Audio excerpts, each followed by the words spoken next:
Before the heavens began to weep, they instead emanated fire and darkness. Disregard the gentle narratives from Sunday school about a serene elderly man on a vessel. This was a struggle for the very existence of humanity's spirit. Picture the Ark's immense framework dominating a globe submerged in aggression rather than liquid. 10-foot-tall figures, the Nephilim, advanced through the fog, uttering a single savage pledge. The Ark's lumber shall be consumed by flames before it ever gains buoyancy. Yet, as the colossal beings bellowed, the heavens parted, and a divine combatant appeared, his wings alight with silver electricity, singularly positioned between the Almighty's pledge and the wrath of the renegades. This reveals the unwritten account of the angel who confronted the offspring of his kinsman to secure a final moment of compassion for mankind. Should you be prepared to uncover the frightening truths concealed by the deluge, subscribe immediately. Press the like button and disseminate this video to assist us in revealing the truth globally. You are tuning into Bible Mysteries Africa, where the deepest obscurities of antiquity are at last brought into illumination.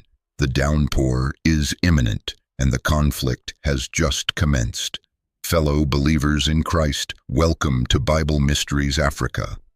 Prior to delving into this profound disclosure, I encourage you to subscribe to this channel and activate the notification bell, becoming part of our community as we collectively pursue understanding.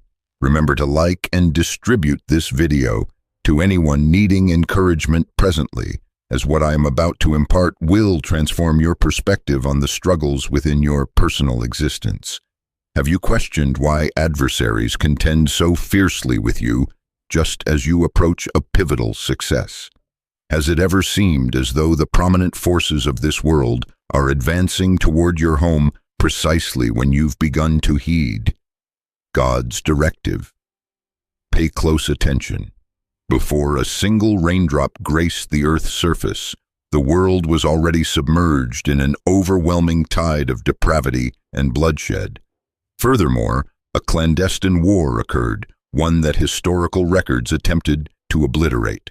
We are all familiar with the narrative of Noah, a devout individual who constructed a wooden altar within a spiritual wilderness. Yet, have you ever considered how one family endured when the Nephilim, formidable beings sprung from rebellious angels and mortal yearning, vowed that the ark would serve as a tomb rather than a beacon of promise? Envision the setting as the heavens adopt an unnatural, bruised purple hue, a shade signifying the conclusion of an epoch. Meanwhile, colossal 15-foot-tall figures traversed the skyline like animated peaks, their gazes emanating a diabolical golden light, and their spirits consumed by a frantic, homicidal fury.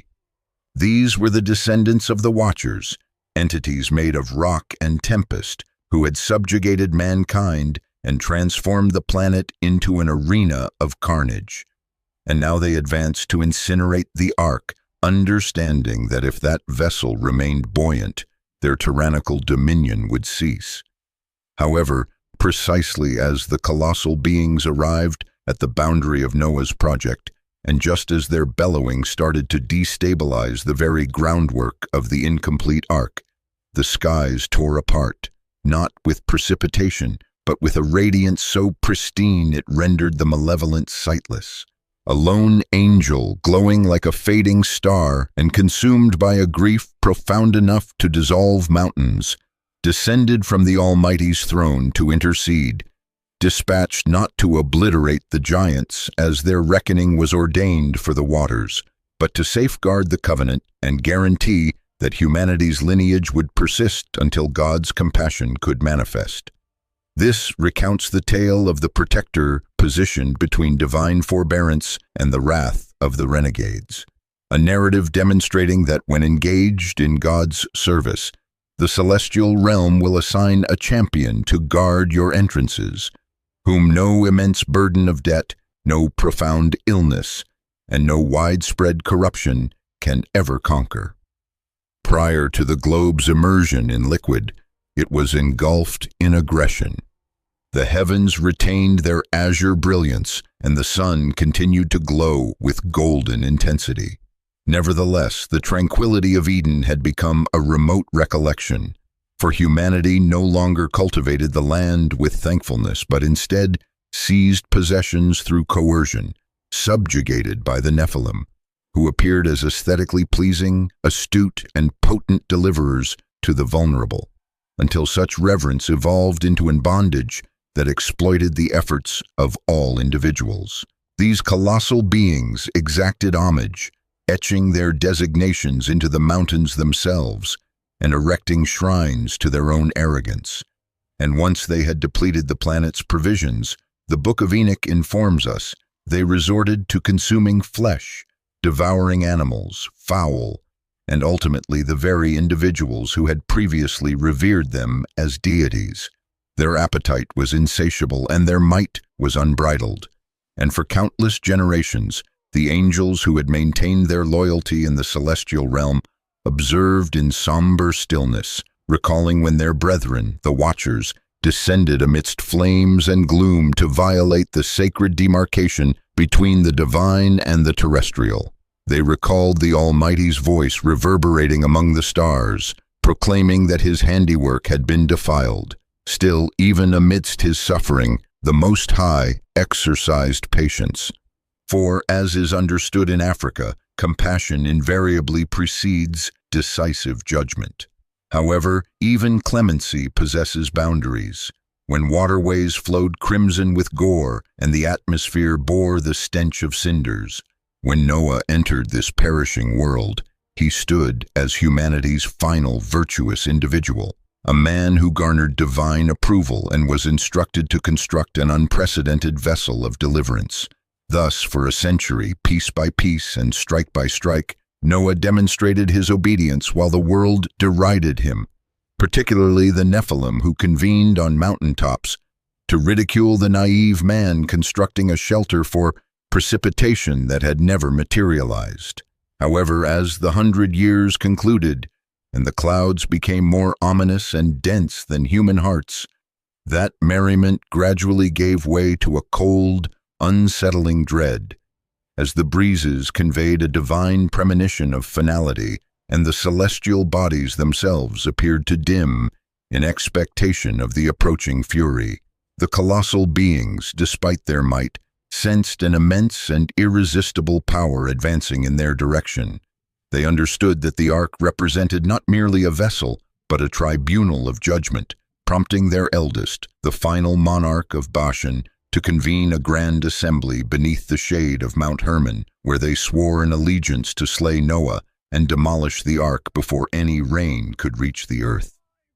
This marked the pinnacle of defiance, a conflict pitting divine enduring patience against terrestrial stubborn arrogance. Yet, high above the cloud cover, a solitary angel stood before the divine seat, an entity more ancient than the mountains, who had once regarded the renegade Watchers as kin and had mourned when they bound themselves to the earth for earthly affection. The Almighty regarded this combatant with shared sorrow and instructed him to proceed alone, not to acquire renown or to command a multitude of luminous beings, but to form an unspoken inferno of protection around his servant Noah. For his assignment was to impede the colossal beings, allowing divine compassion to complete its function before the reckoning commenced. His descent resembled the genesis of a celestial tempest, cleaving the skies and inundating the valleys, with the clamor of wings like distant thunder, causing Noah to collapse in fear, having beheld a splendor no human was ever intended to witness. With wings aflame with silver light and eyes that contained the vastness of eternity, Noah grasped then that this safeguarding was not for his personal ease, but for the continuation of what was to come, even as the colossal beings advanced through the fog like moving land masses, their armaments fashioned from rock and metal, and their bellows dispersing avian throngs into a frantic firmament. They were frantic, having perceived prophecies of their demise, and were certain that should the ark endure the night, their lineage would be eradicated from existence permanently.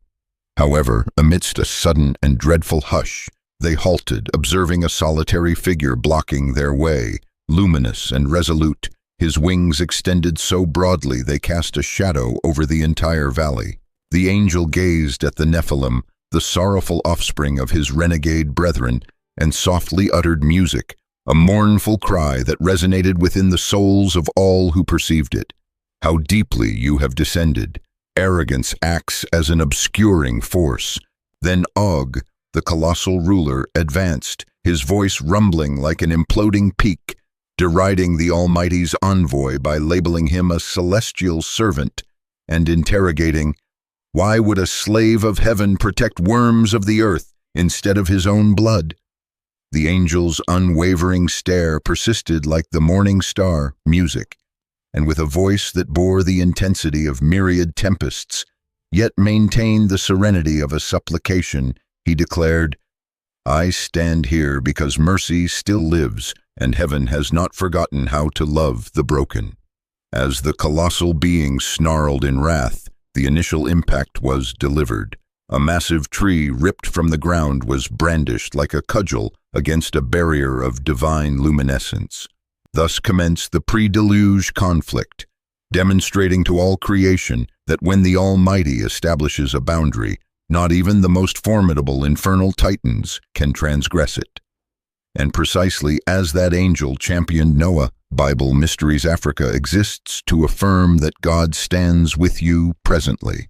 Shall I proceed with the subsequent segment of this grand narrative? Prior to advancing further into the profound enigmas of our belief, I implore you to click the subscribe button, become part of the Bible Mysteries Africa family, and distribute this video to every individual who requires knowledge that divine compassion serves as an impregnable defense against any foe. These immense beings, these Nephilim, felt more than mere anger. They were driven by a dreadful awareness that the prophecies of their annihilation were materializing, and they possessed a chilling conviction that should Noah's Ark ever experience the water's uplift, their bloody dominion would disappear into the chasm eternally. As they readied themselves to rip the timber from the ground, an abrupt, profound stillness enveloped the world. A stillness so dense that the planet's very pulse was perceptible, and the heavens briefly parted for a sacred instant to unveil a solitary form obstructing their advance. The Lord's angel, gleaming, motionless, and completely resolute. His wings did not merely extend. They unfurled to such an extent that they shrouded the entire valley, forming a celestial protective expanse that conveyed to the forces of malevolence that they had met the boundary of their influence. His gaze did not radiate with a murderer's ferocity, but with the profound, poignant grief of a kinsman observing his own lineage opt for ruin. As he observed the Nephilim, the lamentable offspring of those watchers who had formerly shared his presence in the luminous courts, he softly uttered, "Music," a mournful cry that resonated within the souls of all who perceived it. How deeply you have descended. Arrogance acts as an obscuring force. Then Og, the colossal ruler, advanced, his voice rumbling like an imploding peak, deriding the Almighty's envoy by labeling him a celestial servant and interrogating why an entity of such grandeur would battle for earthly mortals rather than his own divine kindred. The angel's unwavering stare persisted like the morning star, music, and with a voice that bore the intensity of myriad tempests, yet maintained the serenity of a supplication, he provided the only significant answer. Because mercy still lives and heaven has not forsaken affection, allow that truth to penetrate your essence today. The divine realm has not overlooked you. Even when the immense challenges in your existence snarl and vow that your aspirations will perish with you, recall that God's affection is an ever-vigilant combatant. Og emitted a snarl, a noise that tore through the atmosphere like metal scraping rock. And as he uprooted a colossal tree to wield it, like a rudimentary bludgeon, the ground fractured beneath the immense power of his animosity. However, when the strike came down, the angel's wings erupted into a spectacular burst of brilliance. He intercepted the enormous trunk mid-motion with a hand fashioned in the primordial fires of existence, his feet anchored into the earth like an immovable boulder. And at that very moment, the authentic conflict preceding the deluge commenced. This was no ordinary physical skirmish. This represented a clash of eras, a struggle between the burden of depravity and the purity of sanctity, as lightning streaked from a firmament that had never before experienced a tempest, and the colossal beings bellowed in a unified display of insubordination that had suppressed the pleas of the blameless for an excessively extended period. For countless generations, these Nephilim had governed through fear, consuming the planet and scoffing at the Creator. But as Noah steadfastly constructed the ark in devout adherence, these turbulent giants recognized that the breeze no longer felt vibrant, and the earth seemed to pause in expectation of a divine reinitialization. They were unaware that the celestial realm had positioned a protector at the threshold of the covenant, a champion dispatched not to obliterate humanity's foes, as that task was reserved for the waters, but to guarantee that no hand would lay upon the vessel of God's sacred agreement. With the advent of the concluding days, the giants convened across the expanses, forming a maelstrom of animated peaks. Their steps caused tremors throughout the valleys of antiquity as they advanced toward that defiant wooden bastion. Their spirits were consumed by a fury stemming from the understanding that something sacred was being safeguarded, excluding them. The atmosphere crackled with a tension that evoked the sensation of the world's precipice. Subsequently, descending through the clouds like light piercing the fabric of time's conclusion, the angel held his position and delineated an unseen demarcation on the ground, a caution that even the offspring of renegade angels were compelled to heed. Your advance terminates here. For the inaugural occasion in their eternal existences, the giants experienced a power transcending their own, a force that stemmed not from the planet they had subjugated, but from the sovereign seat they had disdained. Still, they refused to surrender. They moved forward with armaments, music, fashioned from the skeletal remains of ancient creatures and mountainous rocks. But with each stride they made, the angel's luminosity intensified, as if the fundamental particles of existence were declaring allegiance in the struggle. What ensued was an altercation between insubordination and celestial decree that cast a pall over the skies, where each blow from a colossal being transmitted tremors through the earth discernible at the planet's core, and every emanation of light from the angel dispersed the darkness cast by the renegades. Yet this was an account of moderation, a demonstration of divine governance.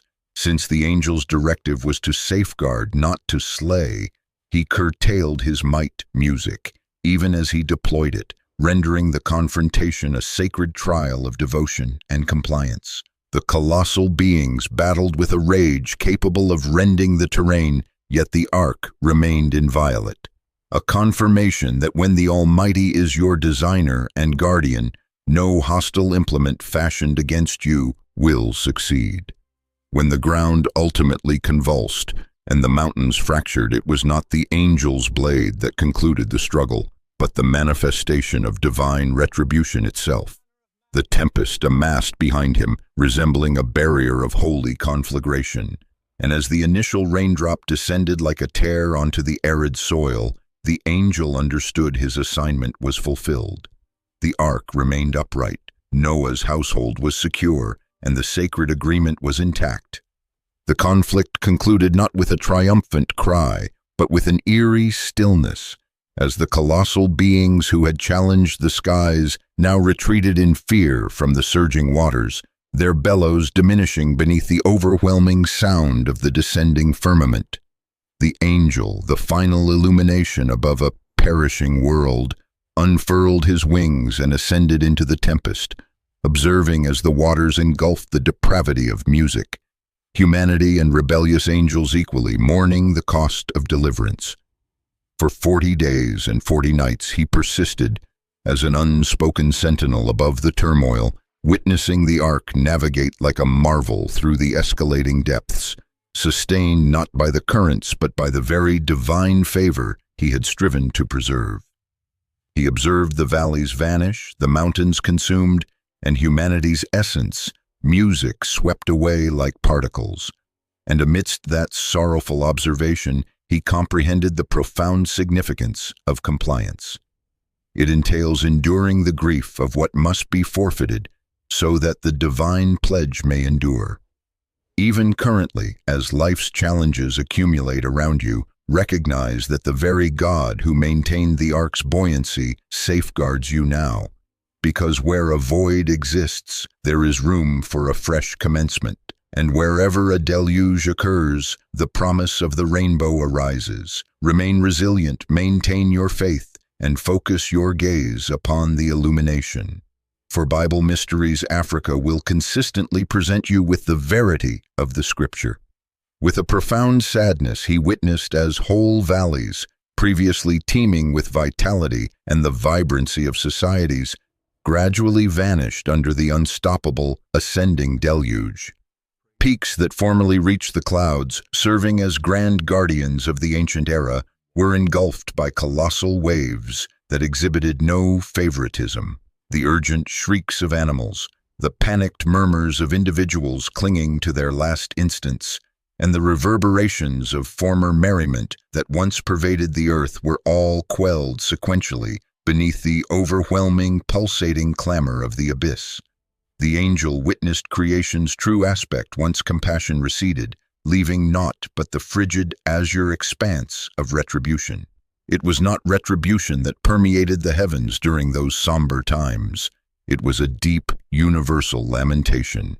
The deluge constituted not an exhibition of indiscriminate animosity or divine ill will, but a sorrowful purification, a forceful reinitialization intended not solely to eradicate life, but to offer it a hallowed opportunity for renewed genesis from an undefiled state. Nevertheless, observing its progression from the celestial heights proved almost intolerable. For even amidst the divine decree, the angel discerned vestiges of purity, the countenances of youngsters, the aspirations of youthful males, and hearts that had never genuinely grasped the extent of their world's deviation. The angel perceived the Creator's sorrow permeating the tempest. It manifested in each dense raindrop that impacted the water's surface, in every peal of thunder that resonated across the water's expanse, and in every clap of thunder that jarred the celestial dome. This was not merely indignation, it was anguish articulated in a sacred, formidable guise. The inundation was fundamentally heaven's lament, rendered perceptible to a world that had ceased to mourn its own transgressions. For 40 consecutive days and nights, the tempest persisted unabated, and the angel stayed positioned above the turbulent globe, a quiet, luminous protector hovering above the ark's wooden refuge. His luminescence was subdued, a faint glowing coal obscured by the dense, oppressive clouds, as he neither rested nor communicated. He merely observed. He observed the oceans ascend and the skyline itself dissolve into an unbroken gray expanse. He witnessed humanity's very existence swept from the earth like motes in a whirlwind until, at last, an absolute eerie quietude enveloped the globe. Amidst that stillness, a profound alteration occurred within the angel. He had witnessed insurrection in the celestial realms and devastation on the terrestrial plane, yet this represented the genuine price of compassion. He now comprehended the authentic meaning of compliance. It pertained not to the exhilaration of triumph or the wielding of authority, but to shouldering the immense burden of necessary actions, even when one's deepest desires are for it not to transpire. He observed the ark, that diminutive, delicate craft bearing all that heaven had elected to safeguard, the aspiration for what was to come, and concrete evidence that even amidst the gravest judgment, God's objective never culminates in absolute hopelessness. For while he permitted the deluge to engulf the former, he simultaneously maintained an opening for the latter. When the waters eventually achieved their zenith, submerging the loftiest summits, the angel could no longer perceive solid ground. There remained only the ocean and the firmament, boundless, perpetual, and still vibrating with the storm's lingering energy. And within that immense, dreadful void, he experienced something deeply significant: tranquility. He understood that where a void exists, there is ultimately room for fresh starts. The celestial realm was reconstructing creation's groundwork, not through manual effort, but with the elemental substance of anticipation. Each falling droplet now bore a pledge of renewal, and every crashing wave softly uttered the concealed designation of compassion. Gradually, as days merged into months, the tempest's ferocity started to subside, and the waters that had once engulfed began to transform into a reflective calm. The thunder attenuated into a remote whisper, the clouds dissipated, and a pristine, hushed radiance commenced to penetrate the somber shroud. The angel redirected his attention to the ark, observing it peacefully afloat, gravitating toward the summits of Ararat, which would soon emerge above the surface. Overhead, the rainbow, representing the pact of remembrance, started to manifest within the fog. It served not exclusively as a symbol for humanity. It was also a celestial reminder that even divine retribution requires equilibrium with clemency. The angel recognized that his sojourn on the terrestrial surface was nearing its conclusion. His assignment had been accomplished. The ark was secure, and existence had been maintained. Still, as he ascended through the diminishing tempest, his spirit bore the lingering memory of what he had perceived, the lamentations of the departed and the ensuing stillness. He climbed ever upward, passing through clouds still moist with the aroma of precipitation, and through light that gleamed like burnished glass. Upon crossing heaven's threshold, he cast one last glance behind him. The world was now tranquil, regenerated through intense suffering. Somewhere beneath, within the sanctuary of the ark, humanity's existence endured, and the angel comprehended that this is the authentic appearance of deliverance.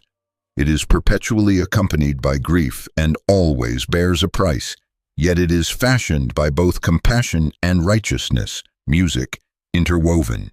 The celestial gates sealed behind him. As the deluge subsided and the earth commenced its gradual journey toward a fresh daybreak, a novel pact had been inscribed, not with pigment or rock, but within the very waters, music, that had purged the former world's depravity. A sacred agreement proclaiming that while the Almighty possesses the power to conclude all matters, he invariably opts music to recommence. As the floodwaters finally receded and the last rumble of thunder dissolved, heaven summoned its champion home. The angel, both exhausted and luminous, ascended through the hazy shroud. Music, his wings once ablaze with the fire of judgment, now bore the weighty burden of remembrance. He returned to the celestial courts, not as the soldier who had descended, swift, compliant, and unwavering, but completely transformed, music-laden, pensive, and forever altered. He entered the grand halls of heaven, where an absolute silence reigned. There were no shouts of triumph, for even the heavenly host understood that the deluge was a tragedy to be commemorated, music not a victory to be celebrated. A profound heaviness permeated the air, beyond what any words could convey, mirroring the stillness, music, of God himself. The Almighty pauses following judgment, experiencing the poignant ache of love that discipline necessitates. The angel stood before the throne, offering no words, music for what could possibly be uttered. After witnessing a world's downfall, he simply bowed his wings in homage to the profound mystery of a love that is fierce, consuming, and sometimes manifests as a storm. Yet even as tranquility settled over the heavens, music and undercurrent of disquiet remained. From the retreating waters, not everything had vanished into oblivion. Music. The giants, the Nephilim, born of rebellion and bloodshed, had met their end physically in the flood, but their spirits endured, part human and part divine. They belonged neither to heaven nor to earth. Their souls drifted invisibly and without substance in the shadows, like the spectral remnants of a war that refused to conclude.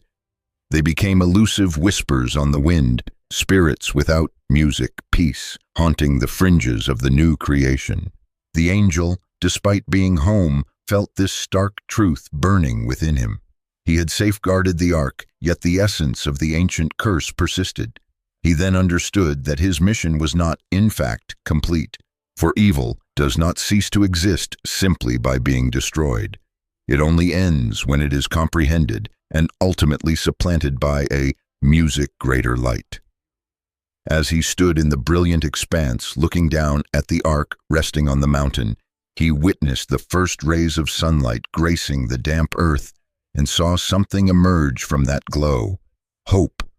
The promise remained that no matter how bleak the world might become, God would always provide a way to begin anew, and heaven would forever stand, watch, music, over the assurance of peace. Their souls drifted in the shadows, weightless and unseen, like the lingering specters of a war that refused to conclude. They became whispers on the wind, spirits without music rest, roving through the empty spaces of a world that no longer had a designation for them. And heaven regarded them with a profound divine silence, because even in the greatest victory, there are repercussions that reverberate through eternity. The angel, though he had returned to the luminous halls, felt that truth burning within his spirit, like an unquenchable ember. He had successfully prevented the giants from destroying the ark, but he recognized that their hatred, their very essence, and their ancient curse still lingered in the hidden corners of creation. It was as if the flood had merely washed away their massive physical forms, yet their darkness had found a new, more insidious manifestation, one that would resonate through generations of men yet to be born. In that grim realization, the angel understood that his mission was not truly finished. For evil does not end when it is physically annihilated. It only ends when it is fully grasped and superseded by an unconquerable light. As he stood in heaven's radiant expanse, music, he gazed down one last time at the quiet, waterlogged world below. He saw the ark resting peacefully on the rugged peak of Ararat. He saw the nascent rays of a new sun touching the dark, wet earth, and in that shimmering reflection, he saw something ascend, music, like incense, hope. It was the hope of a new covenant, the sacred promise that music, no matter how dark or depraved creation becomes, God will always provide a path for his children to start afresh.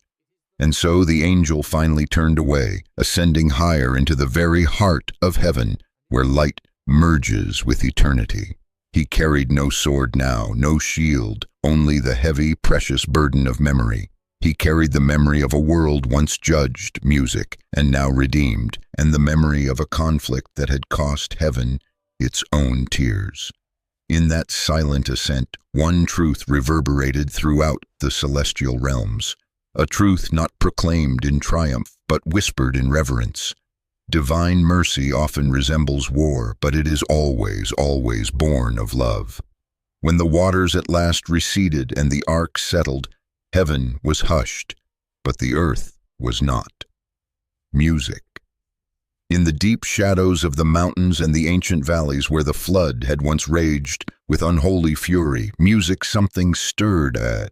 Something ancient and bitter refused to perish, because when the flesh dies, the spirit endures, and the Nephilim were not like ordinary mortals. They were born of heaven's rebellion, the progeny of fallen angels and mortal women, beings of two worlds belonging to none. The flood had crushed their colossal bodies and erased their names from human history, but it could not obliterate the fundamental nature of what they were, remnants of divine power twisted by unholy pride. The Bible reveals little about their fate, offering only faint, obscure references in ancient texts. But the Book of Enoch ventures to disclose what Scripture merely implies. It states that when the Nephilim died, their spirits were condemned to roam the earth. restless, ravenous, and forever cut off from heaven's light. They became the primordial demons, the initial shadows of rebellion that would torment humanity until the very end of days. The angel who had battled them on the plains of the old world, music, knew this truth intimately. He could sense their presence, for even in the celestial heights of heaven, their fragmented whispers reached him. He had confronted their physical might in combat, but now he faced something far more perilous, their spiritual presence. They drifted like smoke between the realms, invisible yet perpetually near. Their voices lingered over the new earth, murmuring to men in their deepest dreams, igniting the embers of temptation and nurturing the roots of fear. For the first time, the angel realized that the flood's victory was music, not one of utter destruction, but rather of containment. God had not eradicated the potential for evil. He had confined it, established its limits, and granted it time. He did this because during that time, humanity, music, would be tested, refined, and ultimately offered a path to redemption. But this revelation tore at the angel's heart. He struggled to grasp why the Creator permitted such corruption to persist. Hadn't the flood washed away the stains of sin?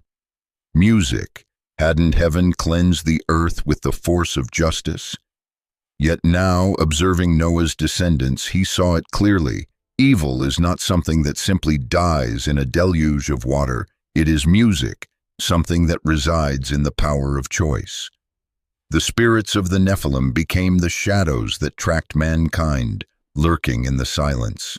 They became the voice behind envy, the whisper behind arrogance, and the unseen shadow behind every false god that would emerge to demand worship in the centuries to come. The angel watched from heaven as men constructed the first altars, not for the Creator, but for cold idols. He saw kings prostrate themselves before stone, and nations invoking the names of ancient spirits who had once been the very giants he had fought. He saw humans begin to worship the very darkness that God had drowned, and it broke his spirit. He had fought so diligently to protect the ark, to preserve the spark of life, and to safeguard the music promise, only to witness corruption return like dense smoke after a fire. But in his sorrow, something else stirred, not anger, but a profound comprehension. Music. He began to perceive what only the wise and world-weary angels truly understood, that God permits darkness to remain not because he is weak, but because he is patient. Light must prove its worth against shadow, or it will never genuinely shine at all. So the angel made a pledge, not one recorded in heaven's scrolls, but one forged in the quiet of his own heart. He vowed that he would watch over humanity, standing unseen as a protector over the descendants of those Noah had saved. He vowed that even when humanity forgot the cost of their survival, he would remember. Some say that when you glimpse flashes of light in the core of a storm, or feel a sudden, unexplainable protection in a moment of grave danger, it is he, the angel, who once stopped the giants. Others believe his presence is precisely what prevents the ancient darkness from fully resurfacing to engulf the world once more. Whatever the truth may be, one thing is certain: his mission never concluded. The flood was not merely a final judgment. It was the initial salvo of a war that has never truly ceased. A war fought not with iron blades or silver wings, but with influence, waged in the space between music, divine patience, and demonic persistence. The story of the flood did not end when the waters subsided. It continued in the unseen, among the spirits that roam and the angels that observe. It is a haunting truth that even within our salvation, there are echoes of the old music rebellion. But even in the silence, heaven still stands guard. If this journey into the untold music mysteries of the Bible has stirred your spirit and opened your eyes to the spiritual battles surrounding us, then do not depart in silence. Join our mission here at Bible Mysteries Africa. Hit that subscribe button right now. Click the notification bell and like this video to help us disseminate the light of truth across the continent and the world. Share this story with someone who needs to know they are never fighting alone. Together, let us recall the value of mercy and remain vigilant in the light.